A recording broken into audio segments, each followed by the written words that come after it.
At the panel on the evening of the 30th of January 1971,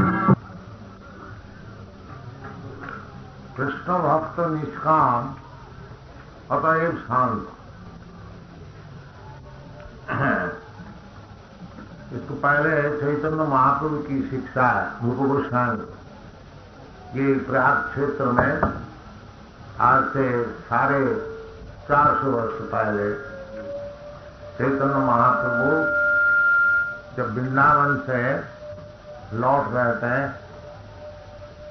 Banaras की तरफ, यही पुण्य क्षेत्र में प्रयाग क्षेत्र में दशाश्वमेध घाट 10 दिन तक श्रील रूप गोस्वामी जो कि चैतन्य महाप्रभु के प्रधान शिष्य थे उनको सिखाया था कि भक्ति क्या चीज है। उस संपर्क में इसके पहले आप लोग को कुछ सुनाया था। आप चैतन्य महाप्रभु विश्लेषण करते हैं कि कृष्ण भक्त कौन हो सकता है। तो सब जीव का विचार किया, कितने जीव है, कितने तो जीव चल नहीं सकता, कितने जीव चल सकता है। जो चलने वाला है उसका भीतर अनेक पशु है। मनुष्य जाति अत्यंत अल्प है।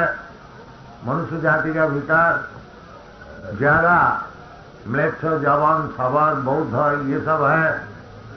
उसके भीतर वेद निष्ठा, वेद को मानने वाला वो कम है, और वेद को जो मानने वाला है वो भी अनेक वेद केवल मुंह जवानी मानते हैं और वेद का अनुसार कुछ कार्य नहीं करते हैं। वेद का निषिद्ध जो पाप कार्य है उसको ही ज्यादा करते हैं।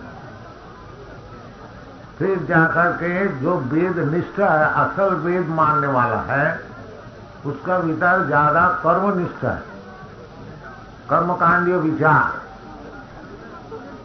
तो और जो कर्मकांडीय विचार में है उसका भीतर करोड़ों कर्मकांडीय विचार करने वाले का भीतर एक ज्ञानी होते, और करोड़ों ज्ञानी का भीतर एक व्यक्ति मुक्त होता है, और करोड़ों मुक्त का भीतर एक कृष्ण भक्त शायद मिल जाए। ये चैतन्य महाप्रभु को सिद्धांत। और वो जो कृष्ण भक्त है वो निष्काम, उसका कुछ कामना है। कर्मी, ज्ञानी, योगी जितने हैं उनके कामनाएं हैं।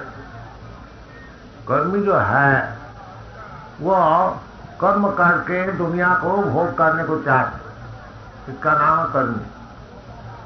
बड़े बड़े सेठ लोग हैं, दिन भर परिश्रम करते हैं, परंतु उनका उद्देश्य है कि अच्छी तरह से इंद्रिय संभोग करें। मकान अच्छा बनाते हैं, खाने का चीज उनको अच्छी चाहिए, रहन सहन, गाड़ी मोटर, स्त्री पुरुष। बाकी शास्त्र का अनुसार ये जो प्रयत्न है, शरीर को सुख देना, इंद्रियों को सुख देना, इसी का नाम है बद्ध जीव। इसी का नाम है माया। ऐसा भागवत में कहते हैं, पुंसान स्त्रिय में सुनि भाव में तयोर मिथ ही दयगंथि माहु अतः गृह क्षेत्र सुताप्त वित्तई जनस मोहो अयम अहम ममेति। ये जो कर्मी लोग का काम है, साधारण व्यक्ति जो है सारा दुनिया में, केवल मनुष्य समाज में नहीं, पशु समाज में, पशु पक्षी कीट पतंगा जो है, इसमें दो चीज है, स्त्री और पुरुष। तो स्त्री की आसक्ति पुरुष में और पुरुष का आसक्ति स्त्री में। यही आसक्ति संसार बंधन का कारण है। पुंसांग स्त्रियों मिथुनी भाव में, वो जो स्त्री पुरुष का मिथुन भाव है, वही भौतिक जगत में केंद्र है। जन्मैथुनादि गृहमेदि सुखम मिथुक्षम, ये शास्त्र में जो विचार सब अच्छी तरह से समझ लेते। वास्तविक मूल कारण क्या है? ये जो संसार में सब आदमी इतना कर्म भोग कर रहे हैं, सुख और दुख, केहो सुखे केहो दुखे, सब ये तकलीफ उठा रहे। केहो तो और समझते ये बड़ा सुख है और कोई समझते ये बड़ा दुख है। परंतु जो समझते ये दुख है उसको विचार ठीक है, और जो समझते सुख है उसको विचार ठीक नहीं है। कहते सुख तो इधर हो ही नहीं सकता। इसका माने जो समझता है ये सुख है वो और ज्यादा भ्रम में है। उनके लिए माया बहुत जबरदस्त। तो पुंसांग स्त्रिया मिथुनी भाव से दुनिया सब चल रहा है। और मिथुनी भाव स्त्री पुरुष का संभोग, और ये जैसा हम लोग का शादी विवाह करा दिया जाता है, तो ये वैदिक नियम ठीक है, क्योंकि संभोग की तो इच्छा है, स्त्री का भी है पुरुष का भी है। उसको धर्मशास्त्र अनुसार, वैदिक अनुसार अगर विवाह करा दिया जाए वो वैध हुआ, वो ठीक है। और नहीं तो ऐसा कुत्ता कुत्ती के ऐसे रास्ता रास्ते में घूमते घूमते स्त्री पुरुष का जो संभव है वो बहुत ही पापमय। भोग का, संभोग का तो इच्छा सबको ही का है, उसको थोड़ा नियमित करना, नियमित करके आगे जाकर के भगवान से संपर्क बनाना। और नहीं तो मन चंचल होने से भगवत संपर्क नहीं हो सकता। भगवत संपर्क तो वही उसी का हो सकता है जिसका मन चंचल नहीं। योग प्रक्रिया जो है, मन को किस तरह से स्थिर करनी है, उसकी पद्धति योग। योगा इंद्रिय संयम, योग का अर्थ होता है इंद्रिय का संयम करना, ये असल योग है। और इंद्रिय का संयम करके फिर मन को भगवान का ओर लगाना। सवई मना कृष्ण असल में सब साधना का मूल है। जो भगवान से संपर्क बना लेना और सब समय मन को भगवान का चरणारविंद में रख लेना, यही सब साधना। साधन का आखिरी बात, आराधित यदि हरि तपसा तत्किम। यदि भगवान की आराधना हो गई, भगवान से संपर्क बन गया और भगवान का चरण में सब समय मन नियुक्त हो गया, फिर जाकर के और उनको कोई तपस्या करने की जरूरत नहीं है। सब तपस्या की फल उनको मिल गया। आराधित यदि हरि तपसा तत्किम। जब भगवान को मिल गया, भगवान को मिल गया ना, भगवत भाव जागृत हो गया। ऐसी नहीं है भगवान आके सामने सामने बात करेंगे, ये फजूल है। क्योंकि इस अवस्था में भगवान को मैं दर्शन नहीं कर सकता। बाकी भगवान है, अनुभव होगा, वही भाव, बूढ़ा भाव संबंधी। इस भाव जिसका हो गया, फिर भाव का पश्चात प्रेम। तो शास्त्र कहते हैं यदि भगवान की आराधना हो गई और भगवान से आपका प्रेम संपर्क बन गया, फिर आपको और कोई तपस्या की जरूरत नहीं। आपको सब तपस्या की फल मिल गया। और नाराधित यदि हरि तपसा तत्किम।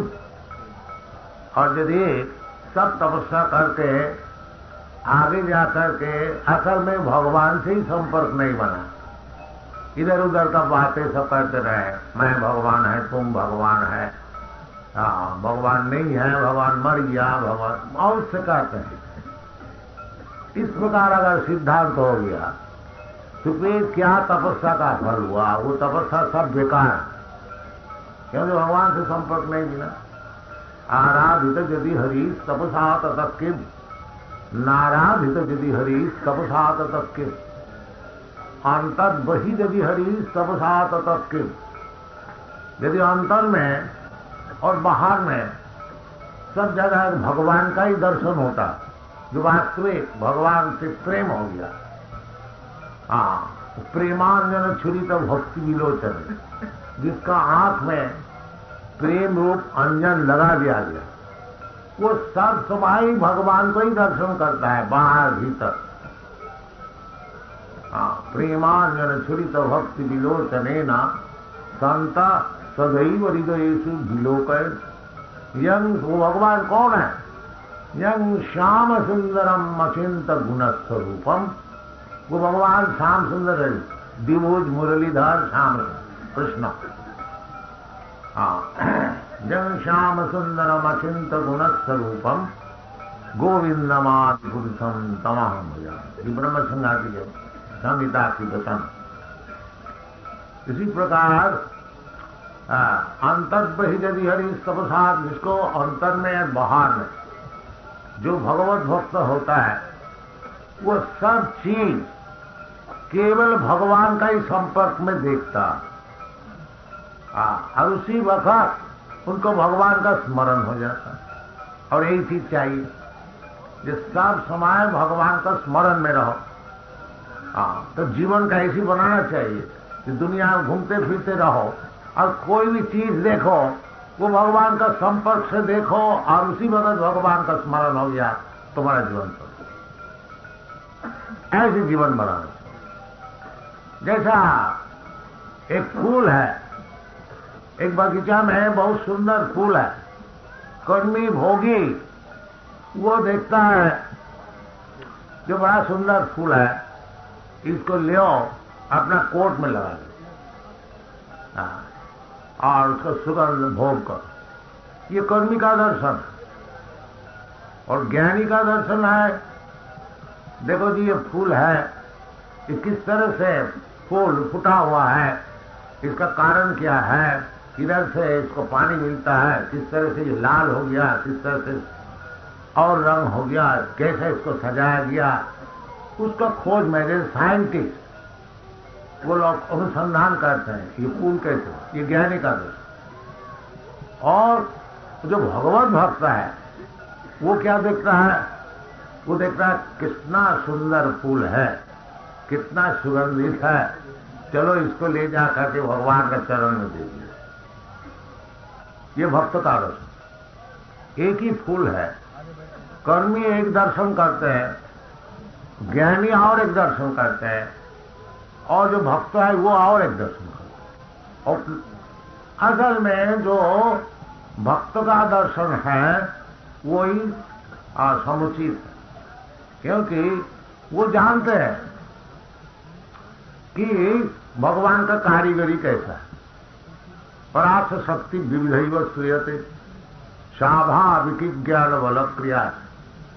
जो परतत्व है भगवान, उनकी इतना शक्तियां हैं को जो चीज मालूम होता है जैसे अपने ही आप सब हो गया। जैसे समझ लीजिए एक बड़ा आदमी है, उसको पास कोई आया कि कुछ रुपया चाहिए, वो थोड़ा सा कागज में ऐसे थोड़ा लिख दिया और उसको रुपया मिल गया। कैसे ऐसे 10,000 रुपया। नौका से अगर सोचता है ये कागज में क्या ऐसा कर दिया कि उसको 10,000 मिल गया। इसी प्रकार जो ज्ञानी है वो जानते हैं जो भगवान की ऐसी शक्ति है जो केवल थोड़ा इच्छा करने से ही काम सब बन जाता, और ज्यादा है उनको परिश्रम करना नहीं पड़ता। परार्थ शक्ति विविधैव श्रूयते। तो ये जो दुनिया का सब प्रकृति सब काम चल रहा है, प्रकृति की माना नहीं। तो बड़े बड़े ज्ञानी लोग जो साइंटिस्ट है उसको देखता है कि नेचर हुआ, नेचर से प्रकृति से ये सब काम हो रही है। परंतु भगवत गीता से हमको मालूम होता है ये जो नेचर है ये नेचर स्वाधीन नहीं है। इसके पीछे एक व्यक्ति है, वो भगवान भी कहते हैं मया अध्यक्षेन प्रकृति स्वीयते सचराचरम।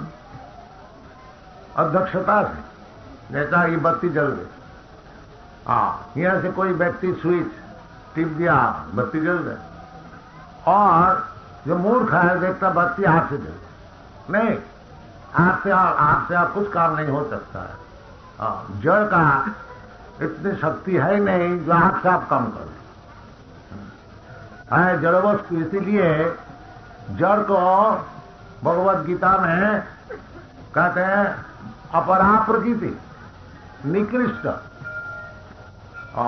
और जीवात्मा को कहते हैं परा प्रकृति। जैसे ये दुनिया जो है, ये इलाहाबाद शहर जो है, इसमें अगर कोई जीव नहीं रहता तो जो कुछ कार्यक्रम चलता है ये सब ऐसी मट्टी के मट्टी रहेगा। इसलिए जो द्रव्य शक्ति है, जड़ा शक्ति, वो निकृष्ट है। भगवान कहते हैं भूमि रपानलो वायु खंग बुद्धि मनरेवत अपराय इतस्तु विद्धि में प्रकृति में पड़ा। तो इसी प्रकार ये जो सारा विश्व ब्रह्मांड रचना है और ये टूट भी जाता है फिर बनता है, इसका पीछे भगवान की प्रेरणा है। भगवान खुद कहते हैं भगवद गीता मयाध्यक्षे न प्रकृति स्वीयते सचराचरम। इसलिए जो भगवत भक्त होते हैं उसको सब ज्ञान हो जाता है। वो पढ़े लिखे नहीं होते हुए भी, क्योंकि वो ज्ञान भगवान खुद उनको बताते हैं। भगवान से ज्यादा ज्ञान देने वाला कौन होगा? आपको ज्ञान लेना चाहिए किसी से। अगर आप अज्ञान है, कोई मास्टर का पास जाना चाहिए, कोई गुरु का पास जाना चाहिए। तो आपको दूसरे से ज्ञान लेने पड़ेगा।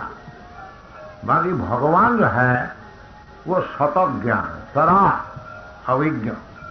भगवान को किसी से ज्ञान लेने नहीं पड़ता। इसका नाम है भगवान। ऐसी बात नहीं है जो हम ज्ञानी हो करके, जोगी हो करके भगवान बन गए। भगवान ऐसी नहीं हो जाए कि जिसको ज्ञान लाभ करना है, जोग से सिद्धि लाभ करनी है, वो भगवान नहीं है। वो कुछ भगवान की शक्ति को लाभ कर सकता है, इतना ही बात। वो भी बहुत बड़ा। और जो भगवान है वो सतत सिद्ध जोगी है, सतत सिद्ध ज्ञानी, इतना ही बड़ा। तो इस प्रकार जिसका भगवान से संपर्क हुआ है वो जानते हैं अंतर बही यदि हरि सब साथ तत्व। वो जानते हैं जो बाहर में किस तरह से काम हो रही है और भीतर में भी किस तरह से काम हो रही है। ये जो जानते हैं सब जगह में भगवान संपर्क दिखता है। जैसे बताया जो ज्ञानी का दर्शन, कर्मी का दर्शन। कर्मी का दर्शन है फूल अपने भोग के लिए संग्रह करते हैं, और ज्ञानी वो समझना चाहते हैं कि किस तरह से फूल बनी हुई है। और भक्त जो है वो जानते हैं कि जो कुछ हो रही है सब भगवान की शक्ति द्वारा। हमको मालूम होता हाथ से फूल फूट गया, बाकी नहीं।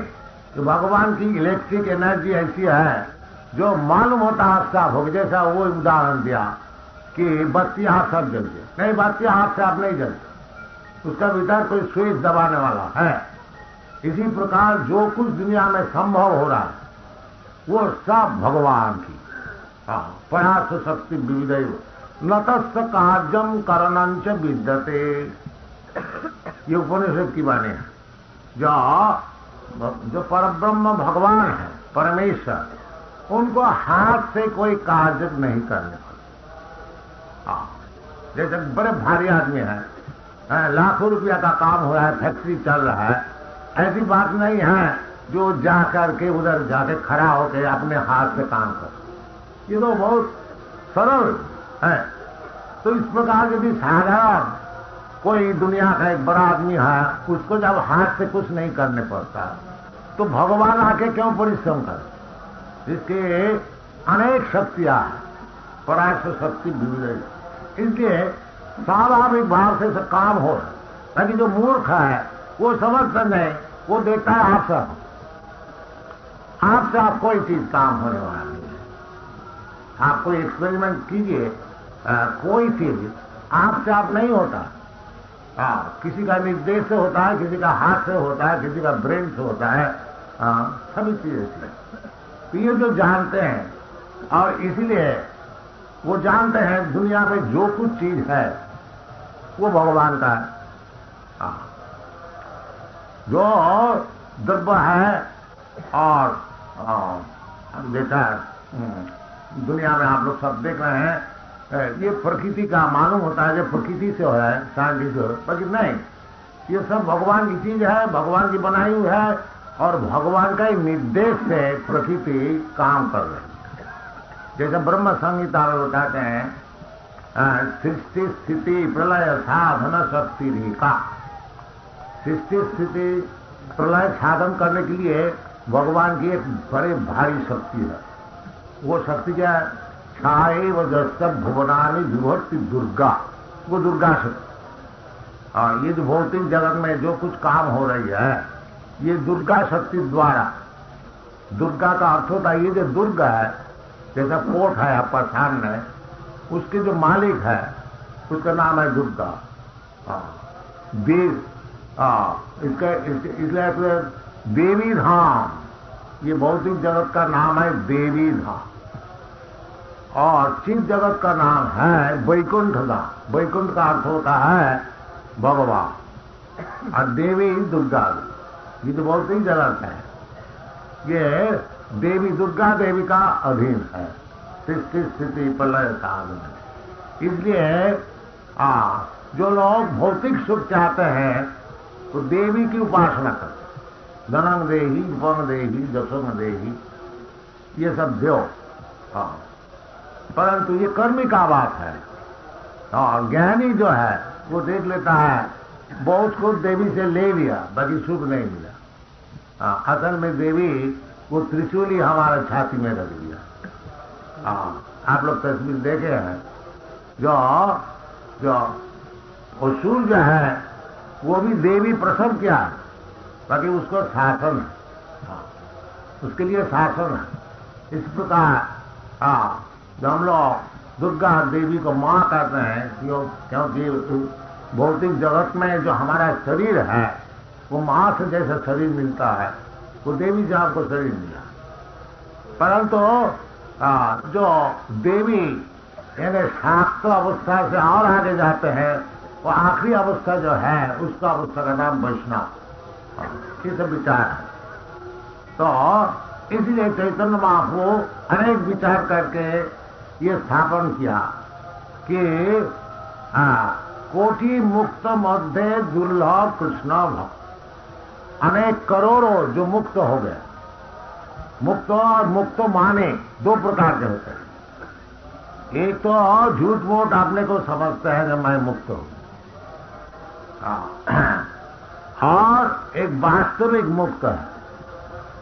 तो जो वास्तविक मुक्त है उसका भीतर अगर एक कृष्ण भक्त आपको मिल जाए, इस प्रकार इसलिए बताया दुर्लभ। दुर्लभ का अर्थ होता है बहुत मुश्किल से मिलता है, सुलभ का अर्थ है बहुत सरलता से मिल जाता है, बहुत आसानी से मिल जाता है, उसका नाम सुलभ। बाकी इधर बताया जो दुर्लभ, कोटि मुक्त मध्य दुर्लभ कृष्ण भक्त। और शास्त्र का प्रमाण भी दे रहे हैं श्रीमद् भागवत से, मुक्तानामपि सिद्धानाम नारायण परायणा सुदुर्लभ प्रसन्नात्मा कोटि सपी महामनि। अनेक मुक्तानामपि सिद्धाना, जो सिद्ध है, जो मुक्त है, इस प्रकार अनेक मुक्त सिद्ध का विदार एक व्यक्ति नारायण पढ़ा और वो कहता है सुदुर्लभ, बहुत मुश्किल से, और उसका परिचय क्या है? प्रसन्नात्मा, शांत प्रकृति, विचलित नहीं। जब तक नारायण परा नहीं होगा तब तक विचलित रहे, प्रसन्नता। यही भक्ति योग का यही लाभ है। जयात्मा सुप्रसिद्धते, भागवत में कहते सभी पुंस परो धर्म जतो भक्ति अधोख। अहित क्या प्रतिहता जयात्मा सुप्रसिद्ध संप्रसिद्ध, कहीं लिखा है संप्रसिद्ध, कहीं सुप्रसिद्ध। तो कहने का मतलब आप धर्म जागरण कीजिए, परंतु उसका टेस्ट है। यदि वो धर्म जागरण करते, आप हिंदू होइए, मुसलमान होइए, क्रिश्चियन होइए, ये कोई बात नहीं है। जिसको जैसा आपको अच्छे लगे उस धर्म को ग्रहण कीजिए, धर्म को जागरण कीजिए, परंतु आप जो धर्म में उसमें सफल हुआ, उसका जो टेस्ट है, जतो भक्ति रधक कर, यदि भगवत भक्ति हुई है। और किस प्रकार भगवत भक्ति?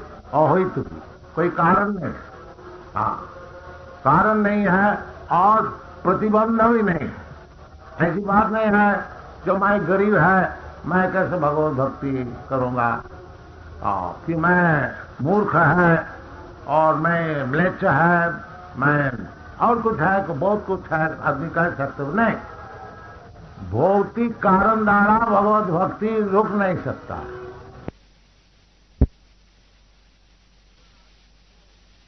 घर में बंद कर दो, यह टाइट, वो तब भी मर जाते। तो जैसे इसलिए आत्मा का और एक नाम है सर्वगा, सब जगह जा सकते सर्वग, और उसको भौतिक चित्त कण होने का कारण, तो कोई चीज भौतिक चीज उसको रोक नहीं सकता, उसको कार्य को केवल चित्त कार्य में नियुक्त होना चाहिए, फिर भगवान का पास पहुंचना कोई मुश्किल नहीं है।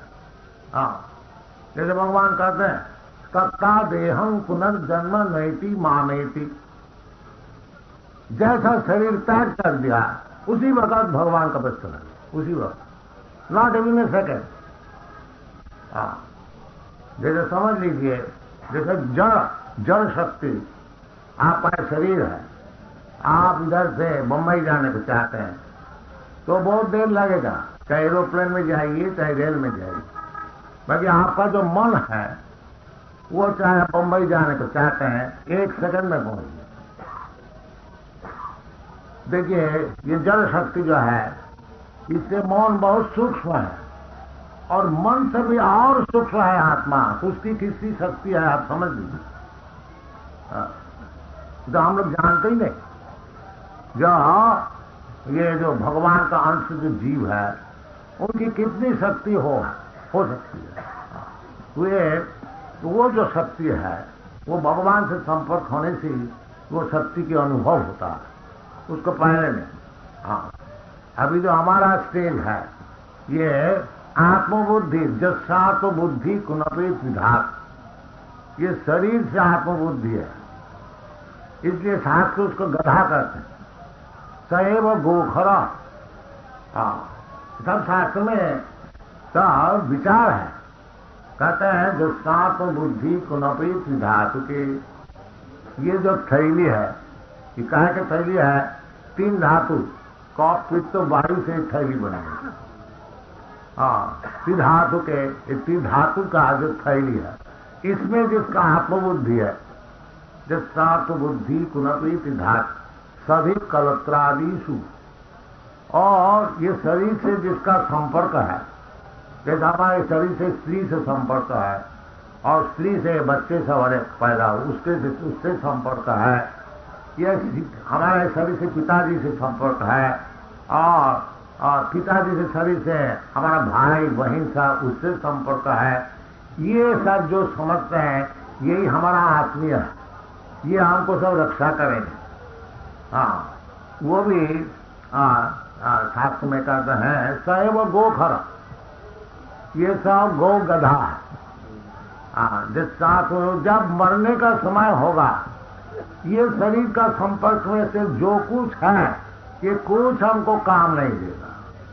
हमारा देश काम नहीं देगा, हमारा बैंक बैलेंस है वो भी काम नहीं देगा, हमारा स्त्री भी नहीं, हमारा पुत्र भी नहीं, हमारा सजन भी नहीं, हमारा बंधु भी नहीं, हमारा देश का आदमी कोई नहीं। जैसा जब आप आकाश में पक्षी उड़ता है, वो सब एक साथ में उड़ता है, बाकी अपनी शक्ति से उड़ना चाहिए। अगर विपद हो तो कोई जो साथ साथ में उड़ने वाला है कोई सहाय नहीं कर सकता। इसलिए इसका नाम है आत्मलब्धि। वो एकमात्र भगवान ही सहाय कर सकते हैं। इसलिए शास्त्र भगवान खुद कहते हैं सुहृदं सर्वभूतानाम, मैं सबका सुहृद है। ये जो समझता है पहले से कि भाई हमारा ये देहापत्र कलत्रादिशु, आत्मसन्नेशु, ये हम समझते हैं दुनिया में लड़ाई कर रहे हैं और ये हमारा सब सैन्य है, हमारा देश का आदमी है, हमारा जात, हमारा कम्युनिटी और हमारा ये वो बहुत कुछ हम लोग, ये हमारा सब सिपाही, ये हमको रक्षा कर ले। तो वो वास्तविक कोई रक्षा नहीं कर सकता। तेषांग निधनंग पश्चन नपी न पश्यति, सब समय मैं देख रहा हूं कि हमारा पिताजी रक्षा करने वाला था, वो कहां चला गया। फिर अभी पिताजी है नहीं, कौन उनको रक्षा कर रहा है। वास्तविक भगवान ही रक्षा करने वाला, कोई रक्षा करने वाला नहीं है। ये सब शास्त्र का विचार जो समझते हैं कि पिता माता बालक को रक्षा करते हैं, ये भूल। पिता माता रहते हुए भी बहुत बालक दुखी है, क्योंकि उसमें भगवान की कोई इच्छा ऐसी है। और कोई मरने वाला है, कोई मरीज है, रोग से भोग रहे हैं, और उसके पिताजी बहुत कि उसका आदमी बहुत बड़े आदमी है, बड़े बड़े डॉक्टर ले रहे हैं, बड़े बड़े अच्छे अच्छे दवाई भी दे रहे हैं, फिर मर जाता क्यों? ये शास्त्र का विचार। नाव में जाने के लिए बड़े बड़े जहाज बनाया और क्यों डूब जाता है? तो इस प्रकार दुनिया में जो कुछ प्रतिविधि है, दुखालय में शासन है, तो दुनिया केवल दुख का आलय, बाकी हम लोग कुछ प्रतिविधि उसको बनाए कि इस तरह से हम लोग दुख से बच जाए। तो वो सब प्रतिविधि जो है तब तक काम कर सकता है जब तक भगवान की अनुमति है, नहीं तो नहीं। पिता माता जो है, यदि भगवान चाहते हैं कि ये जो बालक है इसको पिता माता द्वारा रक्षित हो, तभी हो सकता है, नहीं तो पिता माता रहते हुए भी ये बड़ा दुखी रहेगा। ये विचार है। तो चैतन्य महाप्रभु का देंगे ये सब विचार जो करने वाला है, ऐसा जो भक्त है नारायण परा, केवल जानते नारायण इसका मूल है। वासुदेव सर्वमिति, वासुदेव ही सब कुछ है, वो भक्त है। स महात्मा सुदुर्लभ, ये भगवत गीता में भगवान, ये केवल वासुदेव को ही सब समझ लिया, यही मूल कारण है। सब कुछ काम के भीतर ये वासुदेव की इच्छा है, पूर्ण है, नहीं तो और नहीं। वो नारायण, इस प्रकार वासुदेव परायण और नारायण एक ही बात है। ये शास्त्र में भागवत में कहते हैं जो मुक्तानाम अपनी सिद्ध्यानाम नारायण परायण, सुदुर्लभ प्रसन्नात्मा कोटिशति महान। ये महामणि ये अनेक करोड़ का भीतर इस प्रकार नारायण परा होते हैं। और नारायण परा होने से उसका वो देहात्मा सुप्रसिद्ध, जब नारायण परा हो जाए, शुद्ध भक्त नारायण को पढ़ दे, केवल नारायण का है और चरण में। इसलिए भगवान कहते हैं जो सर्वधर्मान परित्यज्य मामेकं शरणं व्रज। क्यों? वो भगवान, आप शरणागति करने से भगवान का कुछ उपकार हो जाएगा, ऐसी बात नहीं है। क्योंकि भगवान चाहते हैं आपका मंगल हो, तो मंगल का रास्ता बताते हैं, इस प्रकार से तुम्हारा मंगल होगा। और किसी तरह से हो नहीं सकता। बाकी वो हम लोग सुनेंगे नहीं तो भगवान क्या करे। भगवान से प्रार्थना करते, भगवान मैं दुखी हूं, भगवान हमारा पास अर्थ नहीं, भगवान हमारा पास ज्ञान नहीं है।